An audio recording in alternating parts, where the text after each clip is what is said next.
Dežavu, tai pavadinimas susijęs su jausmu. Su jausmu, kad kažkada tai buvo, kad jausmu kažkada tai mačiau. Tai mes tai lygiai taip pat su šitą pavadinimą siejame su 2011 metų jau Alytui puikiai reprezentavusiu Alytaus oranžiniu choru, kuris pasirodė puikiai ir laimėjo 2 vietą chorų karuose. Tai šiais metais mūsų ketinimai yra patys geriausi, patys aukščiausi. Laimėjimai norėtųsi, kad pasikartotų.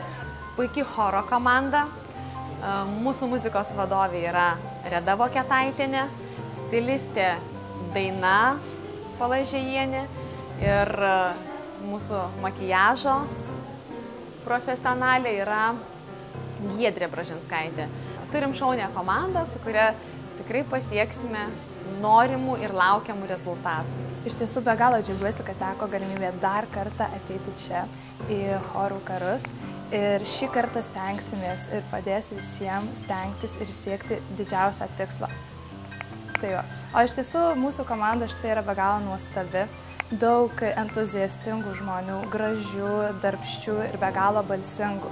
Ir tikrai manau, kad mums be galo pasiseks. Ir svarbiausia, kad jūs mus palaikytumėt. Į šios chorų karus neturėjau minties eiti, nes negalvojau, jog tai yra taip įdomu, tačiau vienas bendražygis mane tiesiog įkalbėjo pasirodyti šiuose karuose. Aš atėjau, patekau ir be abejo labai tuo džiaugiuosi, kadangi net netikėjau, jog čia gali būti toksai darbas, gali būti tokia komanda. Šiems choro karams ruošiamės labai aktyviai, ne tik dainomis, ne tik šokiais, kurie yra labai judrus ir reikalauja atiduoti daug savo jėgų, tačiau mes labai puikiai kūrėme savo įvaizdį. Puikiai turime nuostabią fotosesiją, per kurią norime perteikti visas savo emocijas.